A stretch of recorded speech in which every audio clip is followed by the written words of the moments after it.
Russell, thank you so much. It's always hard to live up to such a flattering introduction. I'm going to try to cover a lot of different, somewhat disjointed ideas today, and then try to make it interactive and make it as much of a conversation as possible. But maybe a question I always like to start and frame is, what is the antonym of diversity? And the placeholder answer I would give for an antonym for diversity, the antonym of diversity is university. And we should, and in some ways what I gather we're trying to come to terms with are all these ways that the university as a place where we search for truth, where there's a certain amount of freedom, civility, a certain canon is being threatened by this sort of amorphous thing that's somehow the anti-university, that is, the postmodern multiversity that is maybe, it's somehow in some parts nihilistic, in some parts relativistic, in some parts totalitarian, and it probably would take, more time than I have to unpack all of those paradoxes. And then of course it's the problem of the university in the larger context of the questions of classical liberalism, and which seems to be failing and in trouble in a lot of different ways, and that one should also think about. I've been involved in these campus wars, culture wars debates for something like 35 years. We started the Stanford, and I'll just recount one story from 35 or so years ago. Around the time we started the Stanford Review in 1987, the live issue was the debate about Western culture, the freshman core curriculum program, and it was going to be sort of phased out. The 88-89 school year was the first year where the first of the new experimental culture, ideas, and values was the first program to replace Western culture. It's framed as multicultural, and I thought we should do an expose on this sort of the first class. And it was sort of, a tendentious Marxist professor. It was not really about non-Western cultures. It was all sort of these various anti-Western writers of one sort or another. And so I went to the Stanford bookstore and just started reading through the books. And of course, I was sort of man with a hammer, tries to find a nail everywhere, and was just trying to find the most tendentious things. That were, and they all were on different dimensions. But then I finally stumbled on one book that was just the perfect book that encapsulated everything that was preposterous about it. It was Rigoberta Menchu, and it was a set of interviews with this sort of Guatemalan peasant Indian woman who had been oppressed in every vector of oppression. It was like a perfect pastiche. It was, she was oppressed as poor, and as there was a racial war, and there was a war, and she was an orphan, and on down the line. And then you have these sort of chapters. Rigoberta renounces marriage and motherhood. Rigoberta makes plans for the May Day parade, so it has sort of a somewhat communist undercurrent. And as so many of these debates, the Western culture debate was somehow very important. It was on one level about this freshman course at one elite university, Stanford. But then in some sense it was a debate about our whole culture, and so it sort of kicked up all these bigger things. And as a sort of 20-year-old senior, I managed to convince the editors of the Wall Street Journal to reprint some of these excerpts, and did a long excerpt on this Europe and the Americas class. When Dinesh D'Souza wrote his book on illiberal education in 1991, the Stanford chapter was entitled "Travels with Rigoberta." So this was sort of got this iconic framing. And then fast forward to the fall of 1992. I'm clerking for a judge in Atlanta. I'm driving to the office in the morning, have the radio on, and it's, there's a new, someone's been selected for the Nobel Peace Prize. No one's ever heard of this woman. It's Rigoberta Menchu. And there's always this legal concept of the difference between proximate causation, which is like I punch you or something, versus but-for causation. I was not the proximate cause of her getting the Nobel Peace Prize, but I was a but-for cause. But for me, she would not have gotten the Nobel Peace Prize. And sort of the scales fell off my eyes at that point. I realized I was, I thought that I was, fighting in some sort of cosmic struggle in, the forces of good and evil. And actually, I was just like, what I really had been doing was I was some two-bit actor in a left-wing psychodrama where I completed her victimization. The one group she had not been victimized by were, white Republican conservatives in the United States. I completed her victimization and guaranteed her Nobel Peace Prize. There's a whole post-mortem to the story where it's apparently much of the book was too good to be true. It was sort of semi-fictionalized. There was an attempt to get the Nobel Prize rescinded, but they can never sort of revisit these things, and so it's still quite disputed. But I think so many of these debates have this kind of quality. There's a way that you can sort of, it's like shooting fish in a barrel. The arguments are super powerful on our side. It is like screaming into a hurricane. It often does not matter. We have, and there sort of is always this worry that we are somehow, those of us who are conservative, libertarian, classical liberals, are just somehow fighting the long defeat, and that's sort of the vibe of what's going on, and the challenge with classical liberalism broadly. And so I want to, rather than sort of go through a whole set of these sort of semi-pornographic stories, which I could entertain you with the whole morning long, I wanted to try a somewhat different approach, and I think it's always important not to sort of strawman our opponents, not to take the most ridiculous version of it and make fun of it. We should always try to steelman people, to try to understand the arguments as best as they are possible. I wanted to it's a little bit complicated, but what I want to do is I want to give you the best argument against the best argument, against the best argument, against the best argument, against classical liberalism, against the classical universities. And so four steelman arguments, and if you counted it, there are four. So if you do, a double negative is a positive, a quadruple negative is still positive. So the four best arguments add up to a sort of argument for classical liberalism. But we're gonna let me and this is sort of the way I've come to think of what the real nerve of so many of these debates is, and how we should think about it.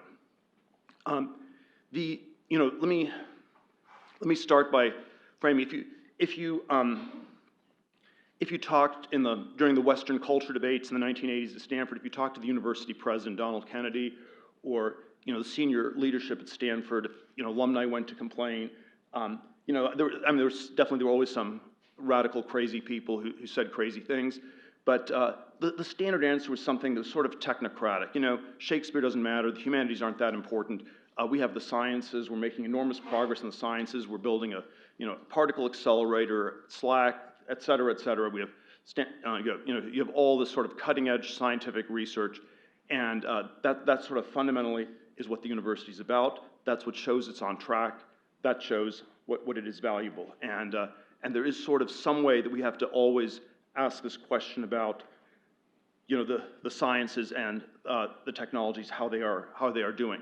And the version of the question that I have come to ask over the last 15 years about is the universal question is about the progress of all these things. How fast are science and technology as a whole progressing?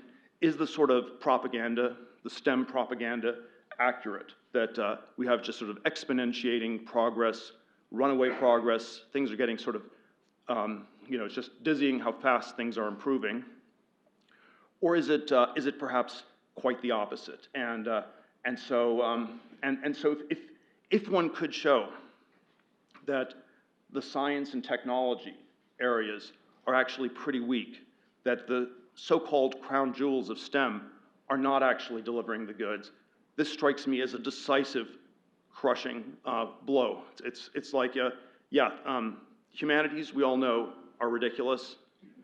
STEM, but if STEM is ridiculous, there is just nothing left at all.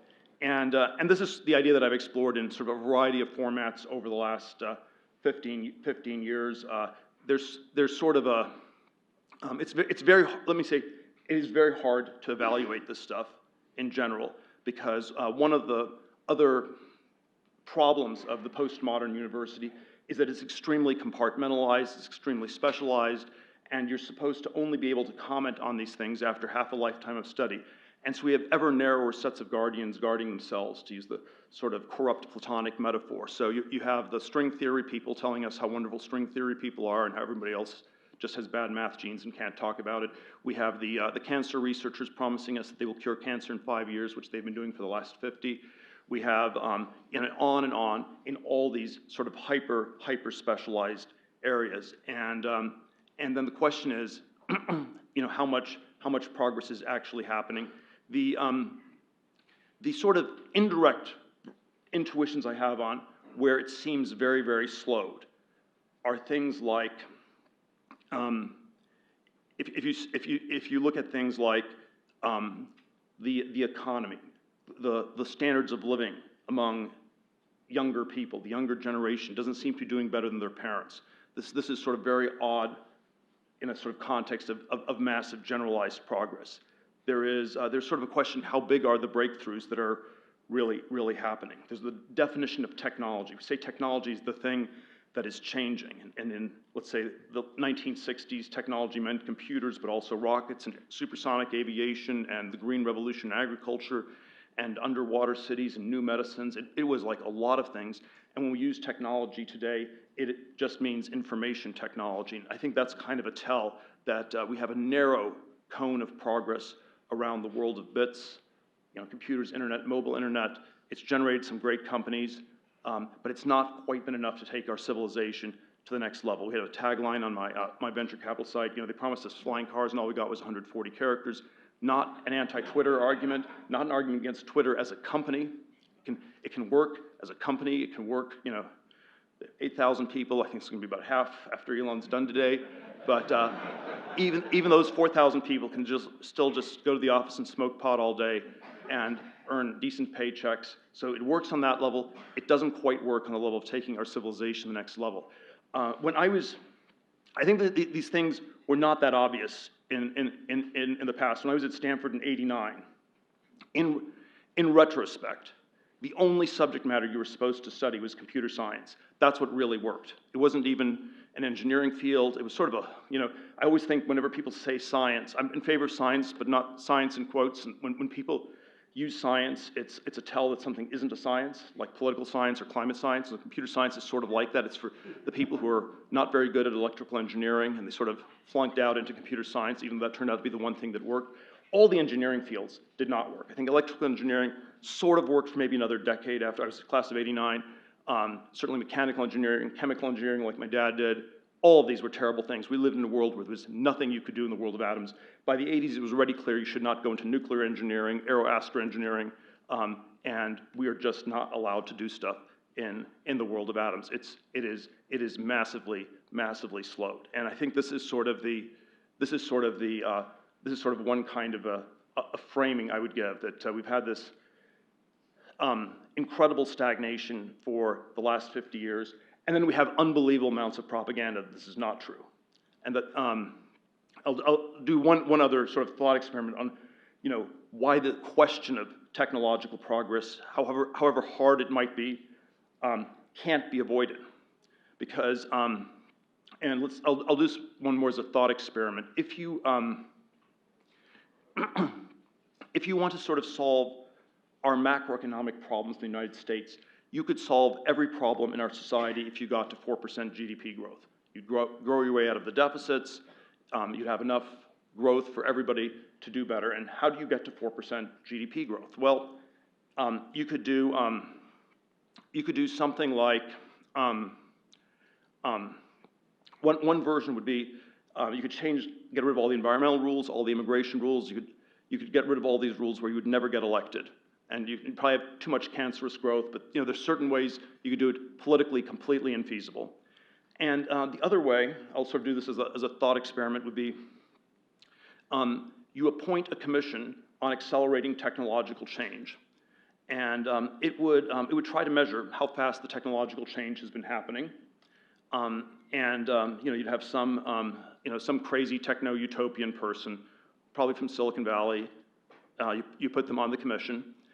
And they would come back with the result that, yeah, it looked like we had 2% growth and 2% inflation, but really we have 4% growth and 0% inflation because the qualitative technological improvements are greater than they look. And if you could just lie about technological progress, you could save trillions and trillions of dollars. I don't go into all the details. This is basically what happened under the Clinton administration in the 1990s with the Bostrom Commission. They sort of lied about all these hedonic adjustments, and that was a key thing to balancing the budget. As a libertarian, I'm actually quite sympathetic to this because I want the welfare state to be dialed back, and so if you exaggerate technological progress, this is the way to do it. As an intellectual, I don't like lying, and I think we should try to figure out the truth of these things.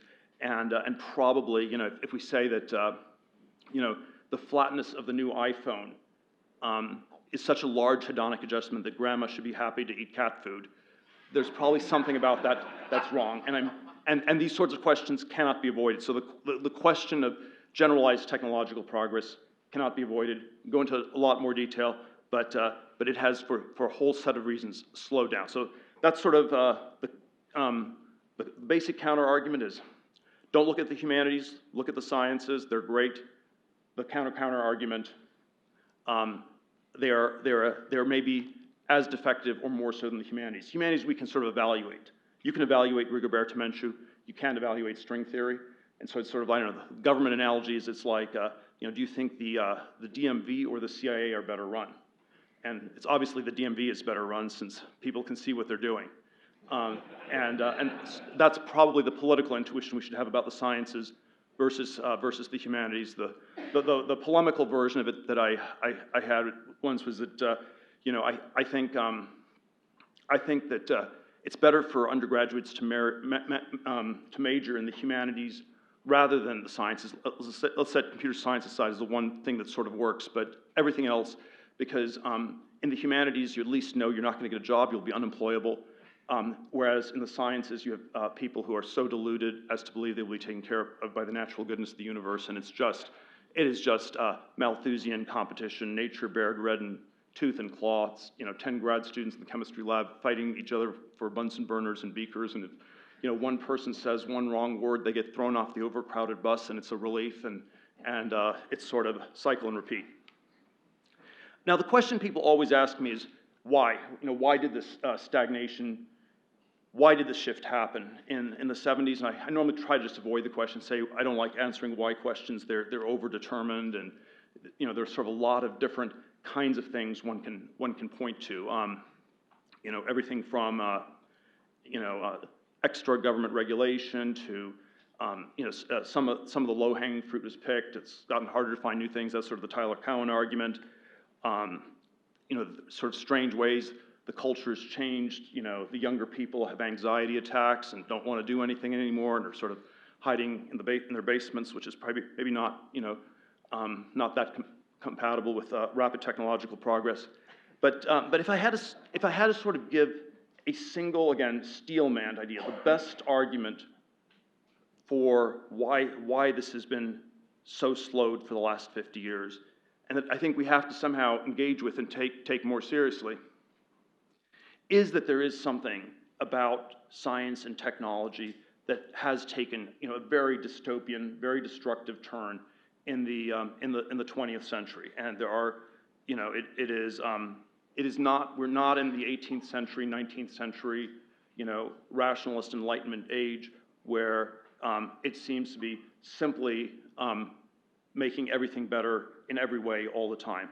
You know, already the 2 world wars, certainly the nuclear weapons, you know, on some level suggested that the sort of, I don't know, the sort of rhetoric of Rousseau or Voltaire about the natural goodness of man was starting to run, you know, a little bit thin by the 50s and 60s, and the kind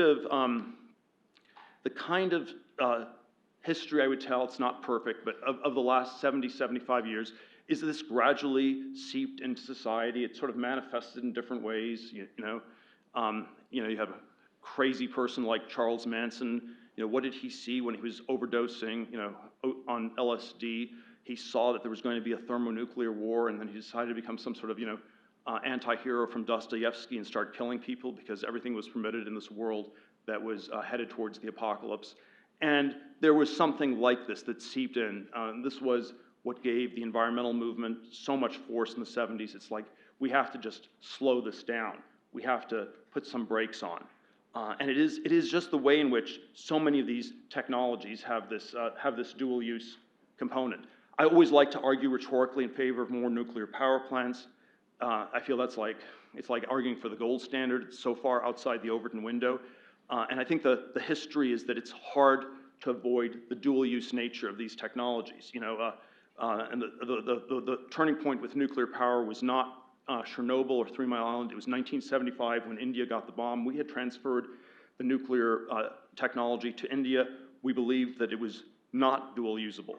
There was a certain way it could be used for only peaceful nuclear power. It easily got weaponized. They got a nuclear bomb. We can't give nuclear power plants to everybody in the world because everybody will have nuclear bombs, and that's sort of profoundly unstable and will blow up the world. And something like this dual nature of technology runs through so much of this stuff. There's obviously, an environmental version on the left that I would say is, on some level more powerful than people on the right often like to admit. There is even the kinds of breakthroughs that we had in recent years, the mRNA vaccines.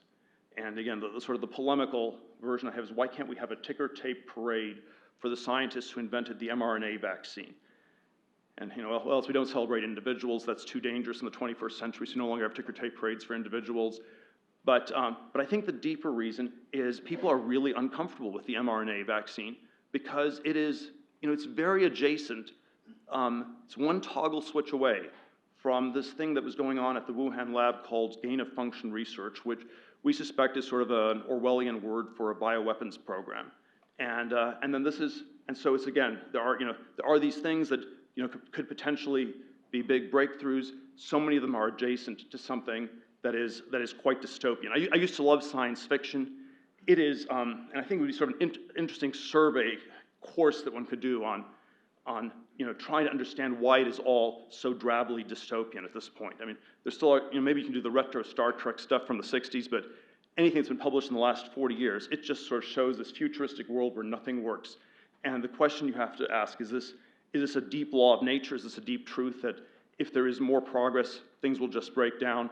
Or is it somehow a reflection of this very dystopian culture we're in, where we just can't imagine anything getting better? Now, I think that this sort of dystopian limit of science and technology, where it's lost energy because you're just sort of building the machines that will destroy the world, has even at this point seeped into the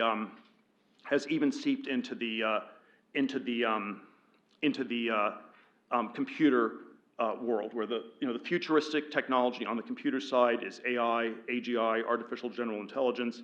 I always hate the word because it's sort of this catch-all word that can mean everything and therefore nothing.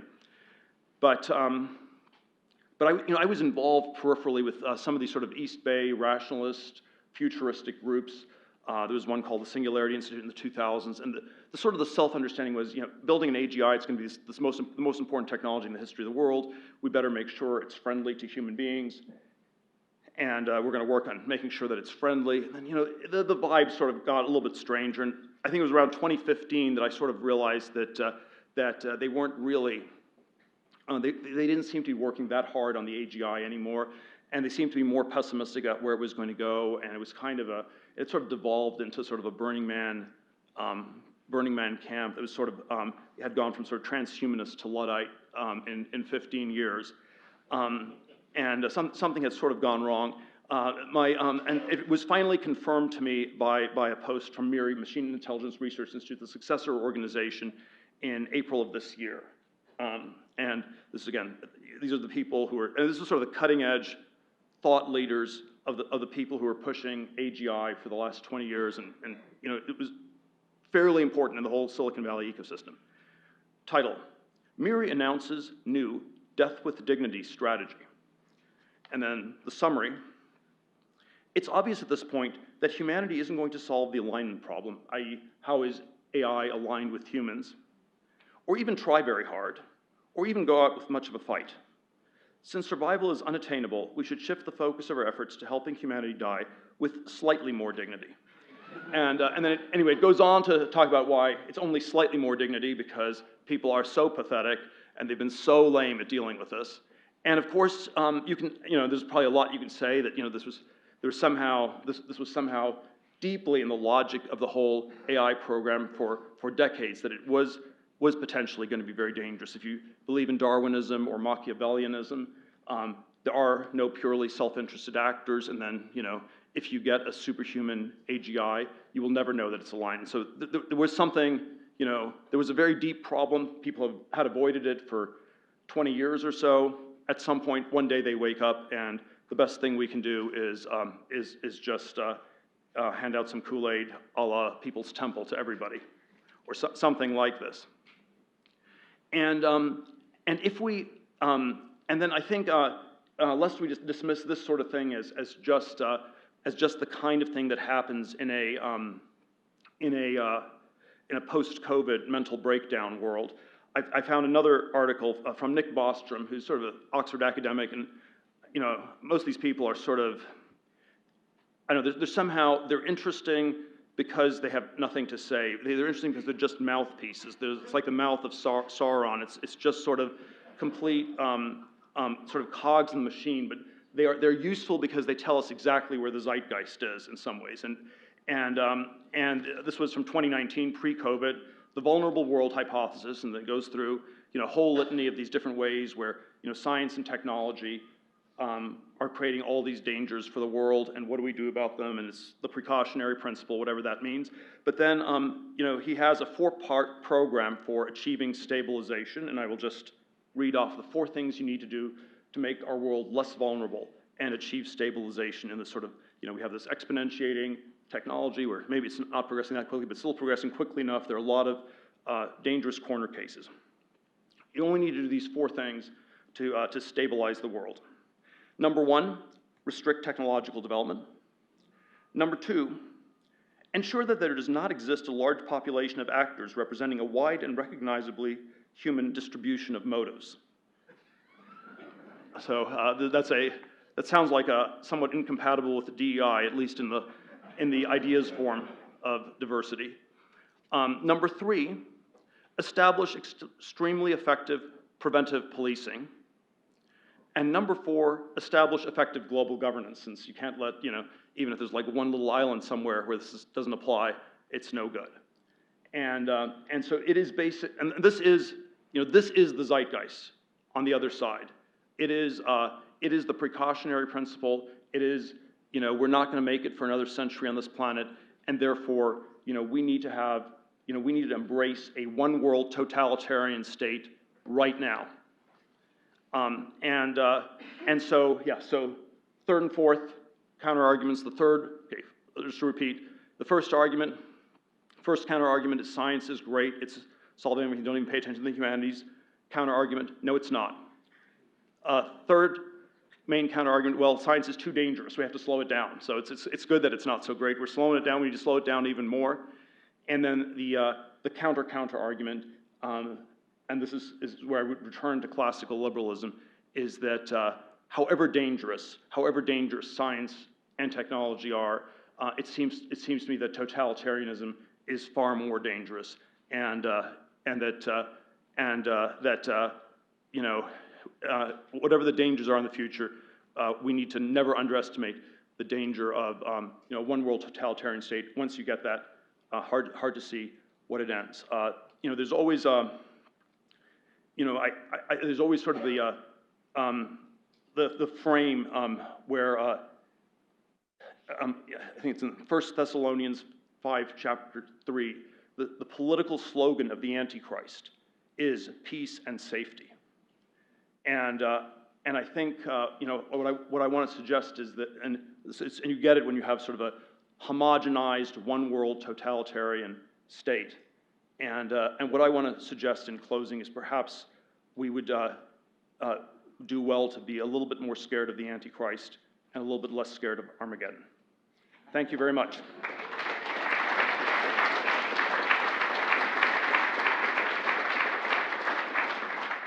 And I write your point that 4% growth is the key to solving all problems about once a week, so I'm glad you brought that up. I don't think you hit quite hard enough. It almost sounded like you were sympathetic with the dual-use criticism of technology. But I think it's important to bash that if you were bashing it super hard, and if you weren't bashing it, I get to disagree with you. We could have abundant, essentially free energy right now if the anti-nuclear movement hadn't stopped it in the US. It wasn't about India, Pakistan. The region of the Nuclear Regulatory Commission hasn't certified a single nuclear power plant since 1975 in the United States. Has nothing to do with that. We could have breeder reactors now. The danger is much less than the danger of burning coal, even if you include the 3 Mile Islands. It isn't because of dual use that every airplane down at the Palo Alto airport uses an engine designed in the 1950s. It's the FAA. The reason that the high-speed train cost us $100 billion and therefore will never be built, that subways cost $4 billion a mile and never will be built. I think the thesis, growth comes from technology, but the thesis that we are not growing because government regulation is in the way, I think, is one that we need to take more seriously. Well, it's a leftist cause. Look, I'm sympathetic to that. I would disagree with the nuclear history, where I think it was fear of nuclear war that was conflated with nuclear power plants and that turned people against them. So we could spend a long time going through that history. I agree with you on all the micro-regulatory stuff. The regulations are stupid. I'd get rid of them. I'd want to roll them back. And then at the same time, there is this cultural backdrop where there are some things that have gone wrong. Thalidomide, that empowered the FDA to become far more draconian. I think the FDA overreacted to the thalidomide disaster. But there's something in our society where some of these risks, were able to be weaponized in a very drastic way. And I think this is where the simple, naive libertarian arguments, they just never carry the day. Even though, yeah, if I could do it in every single instance, I'd push a button and deregulate. But it's not been working. And the nuclear power thing is a striking one, where it's obvious we should be doing this. And it's been completely stuck for 45 years. It's not like it's a little bit outside the Overton window. It's way, way, way outside the Overton window.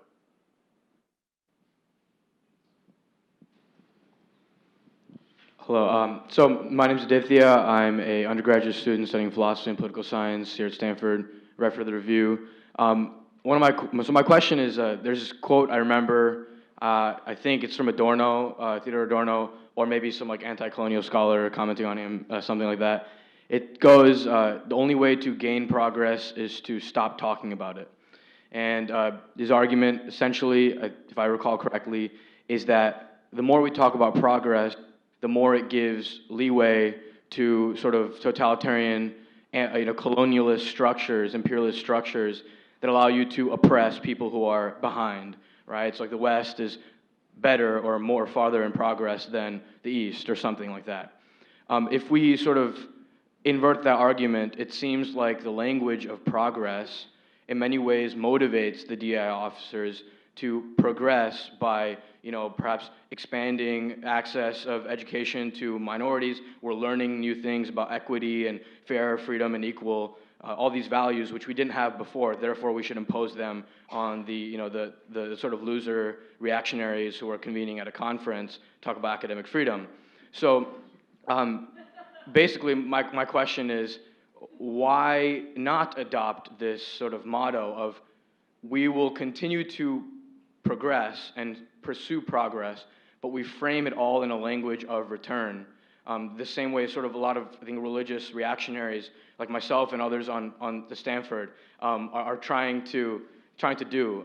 So we still want progress, but we don't sound like we do. I'm somewhat confused by exactly what that means, but I would agree with you that there's something about progress that's been hijacked. We still have people who call themselves progressives. It's much less clear how you quantify what they are progressing on, and then if we frame it in terms of science, technology, per capita GDP, number of nuclear power plants, we try to quantify these things.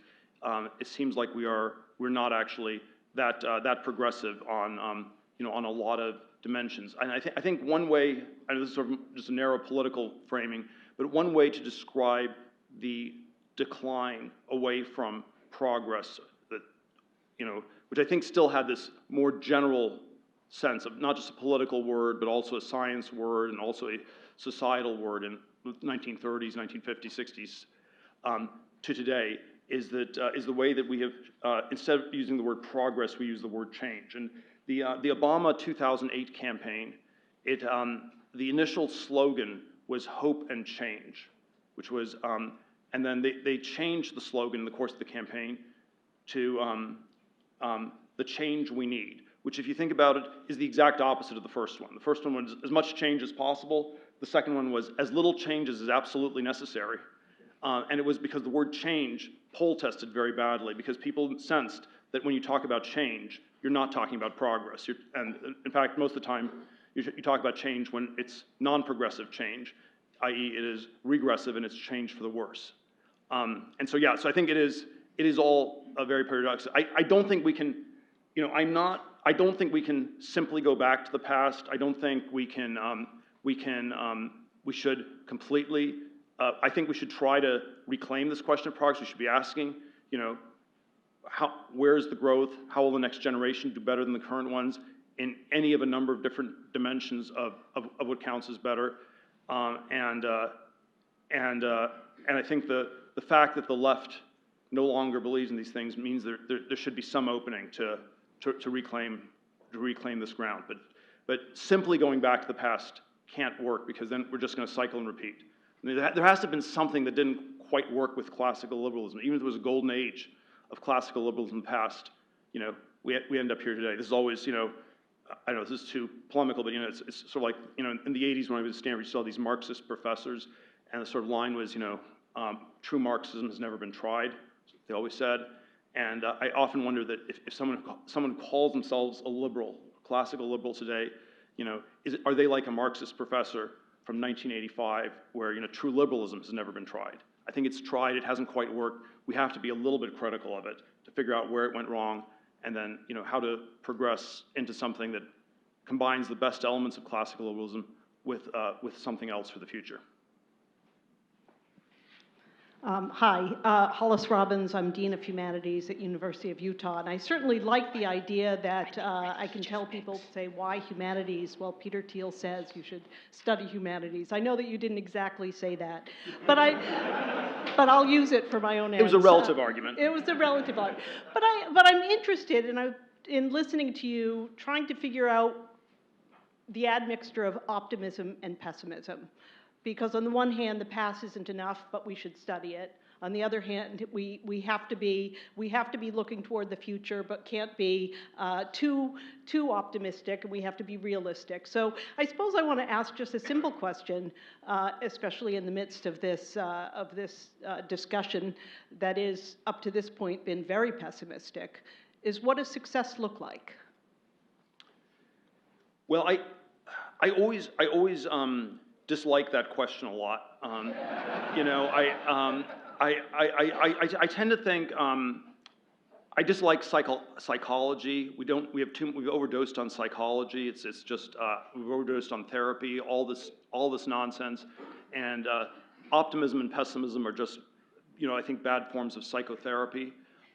They are they are in some sense at the extreme limit case they're the same thing.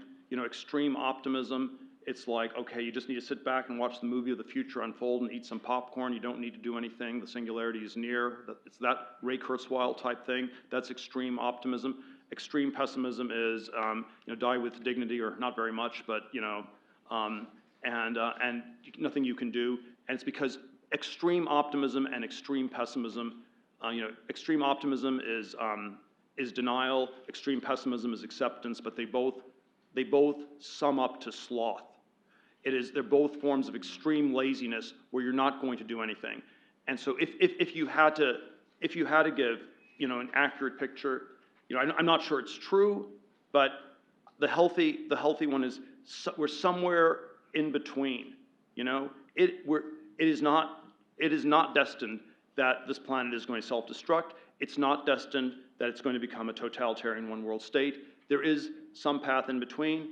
It's hard. We shouldn't accept totalitarianism or destruction. You have to fight. You have to work on it, and that's sort of where I always get back to some form of individual human agency. The indomitability of the human spirit, and but it can't be guaranteed. As soon as you make it too optimistic or too pessimistic, that's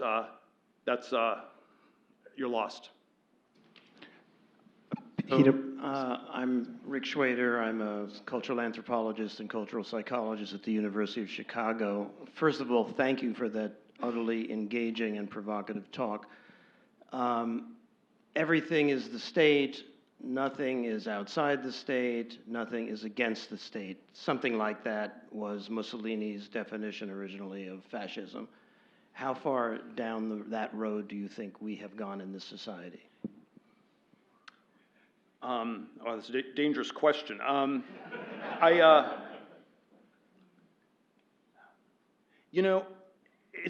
never know how to think about that. I think it's way further than I would like. On the other hand, we can have conferences like this. We can talk about things. There are a lot of things you get in trouble for, but you can still talk about them in small groups, anonymously. There are parts of the internet that have been taken over by the state, but the internet still is in some ways more free than it was. It was 20 years ago. So I don't know. I think it's uncomfortably. There's sort of uncomfortable elements that are that way. There's an uncomfortable entanglement that the U.S. has with China, where we're rivals, but the danger is always you have to choose your enemies well because you will soon become just like them. And are we going to copy the kind of surveillance, totalitarian AI that China has and impose that in the U.S.? So there are sort of, I think there are in all sorts of ways where I think it's been pushed too far. But it's still, I don't know. I'd still much rather live in the U.S. than China. So all these ways, we shouldn't be too extreme on it. Peter Blair from Harvard and Hoover. Peter, when you opened the talk, you said that the antonym of diversity is the university. And one of the things that I've been thinking about during my time at Hoover is the ability of universities to cultivate human potential. For the past 12 years, through the Thiel Fellows program, you've encouraged people to drop out of the university. What are some of the lessons that you've learned through the Thiel Fellows program about how to cultivate human potential, especially given that, in a sense, like the Thiel Fellows program is operating as kind of like the antonym to the university for the cultivation of human potential? Well, I'm always hesitant to do too much of a pitch for these various programs. It was in some sense it was a very narrow program. It was 20 students a year. We've done about 10 classes at this point, a little bit over 200 people. It's been very uneven, but even the median I think has been quite successful. I think about a quarter. They can always go back to college, so we never say it's dropout because the colleges always want to they want to have a high graduation rate. And so if you stop out, we always use the word stop out. If you stop out, you can always still come back 10 years later because the universities are so corrupt. They're just trying to rig all their numbers. And so there's one sense in which it was a very narrow program. And what should be so shocking about it that you could have 20 people a year in the U.S.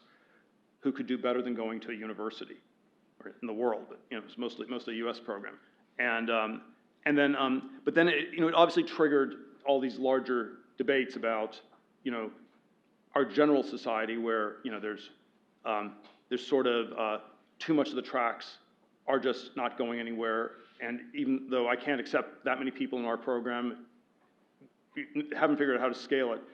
There is this very broad anxiety that the colleges are not teleological. They're not leading to something better.